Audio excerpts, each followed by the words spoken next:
Welcome to Thriver TV, the place to break free from narcissistic abuse with quantum tools and understandings. I love today's Thriver TV episode because I know it will give you hope. And that's so important because in narcissistic abuse recovery, it's not a straight line and it can be confusing. We may come so far and then think we've gone screaming backwards, but in fact, we haven't. And it's my greatest hope today that this episode will demystify recovery for you and help you know what it means to be on track. And also to powerfully get you on track, I'm granting you a NARP version 3 goal-setting statement with each of the 7 points because I know a lot of you have been appreciating those in the videos lately.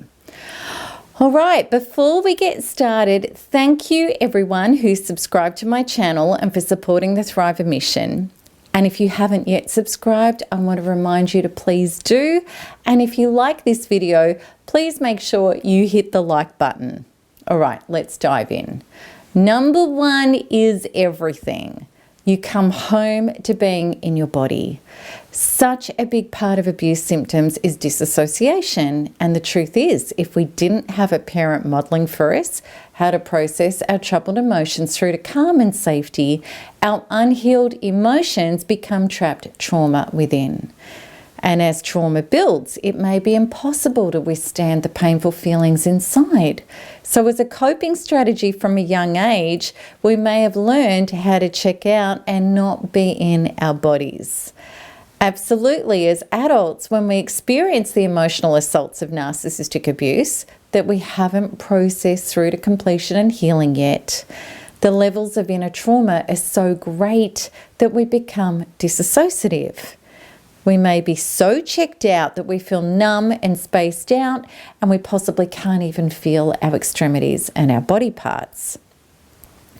Our life coming back online is about being able to reconnect and get safe and solid in our bodies. It's everything.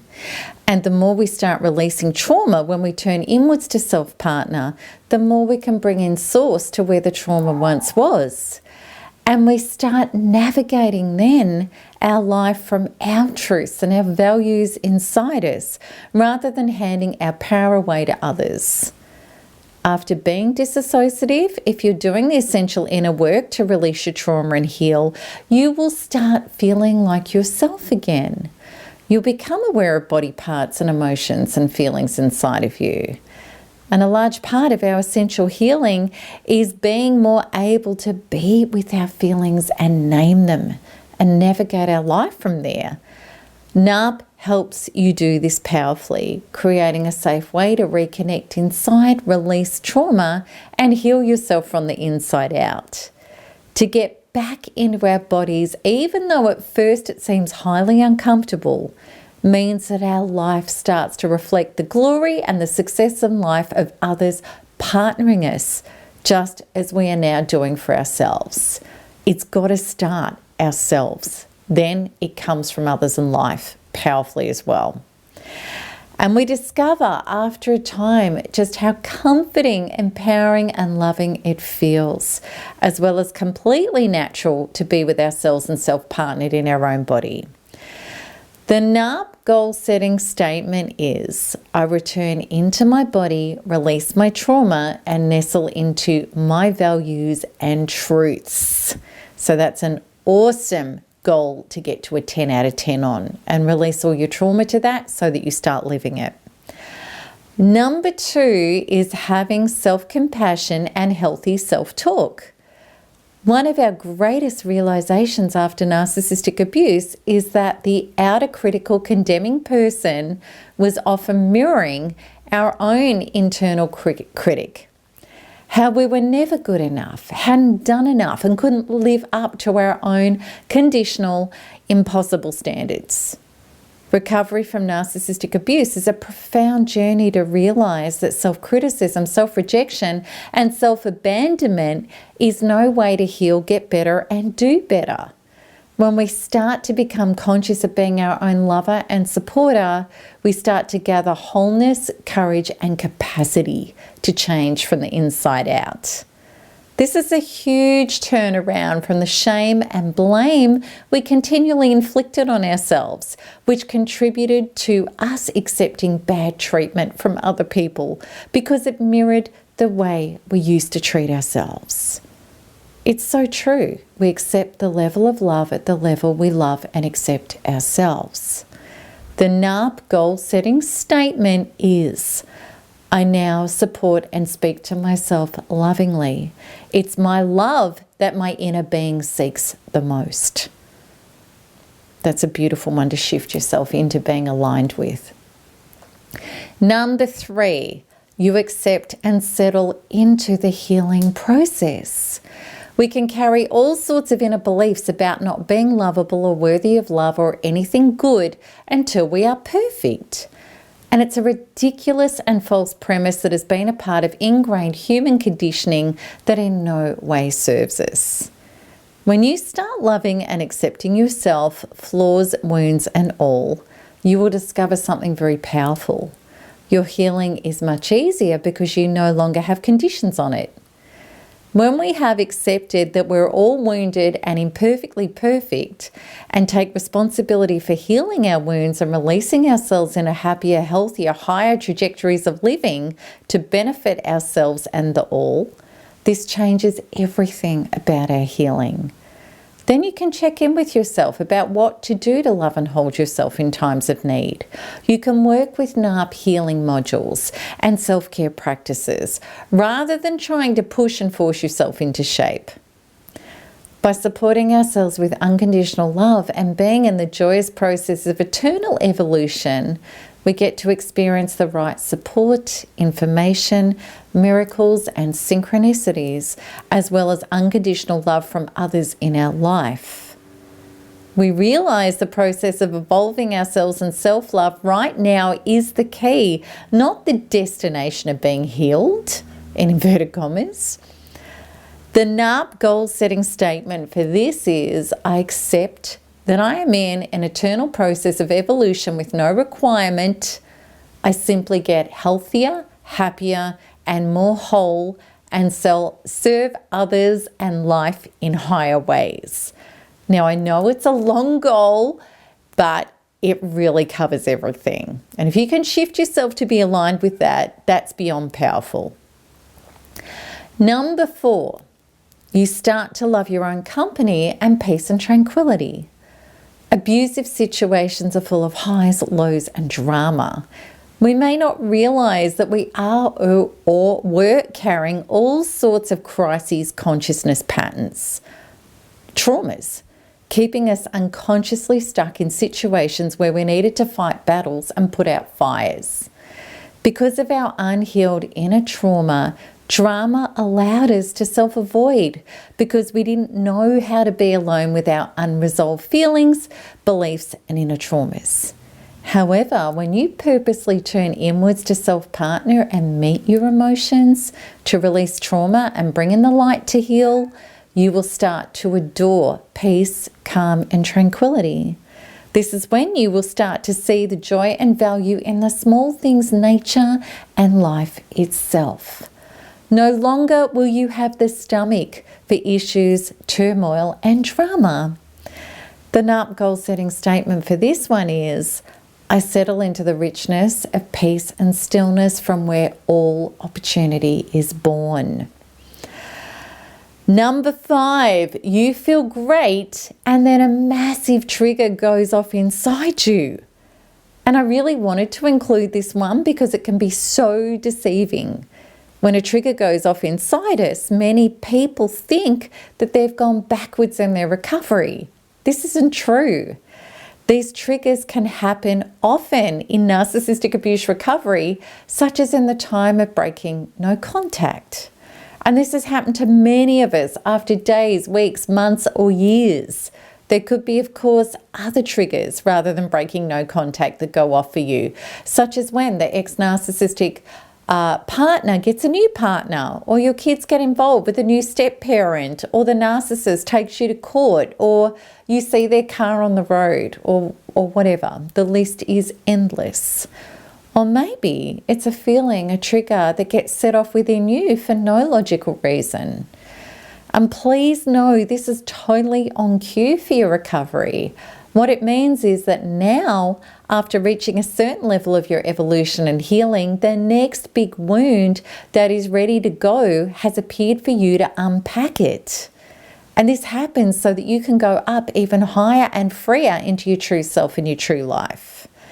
If you feel like the trauma is so big that it's a 10 out of 10 in intensity, I promise you that if you meet it, release it, and bring in source to replace it, which is an art process, that the graduation, great feelings, and bursting forth into your empowerment on the other side is a 10 out of 10 as well. That's all you have to do. These times during absolute breakdown are where your greatest acceleration in healing takes place, but only if you meet the trauma in your body and do the inner work, rather than in getting dragged into your head and the stinking thinking about it.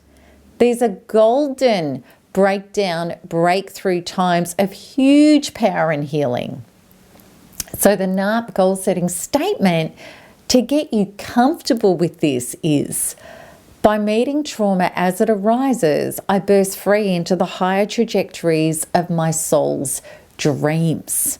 And I promise you, you do. I live that reality every day.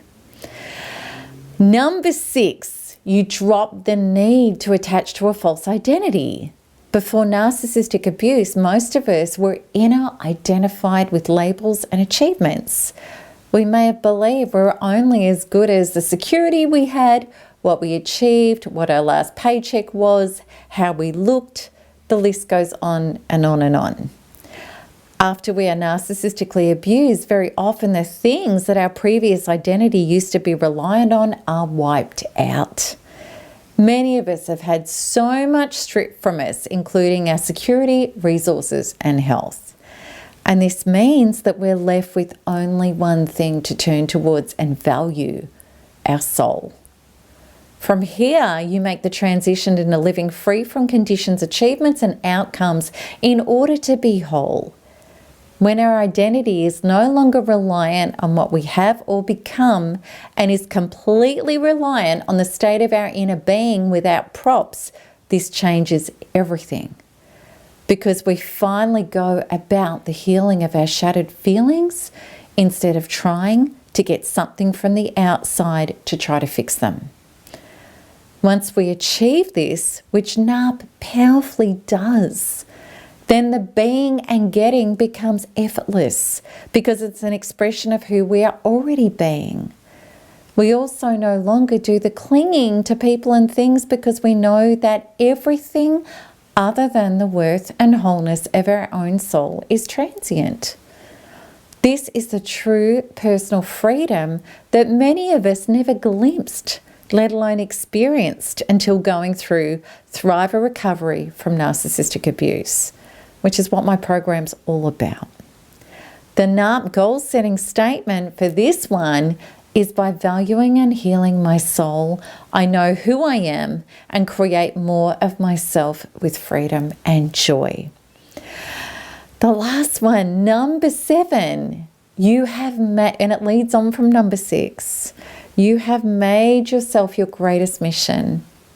Many people try to get to be until we realize the quantum law of so within, so without. And it's perfectly understandable.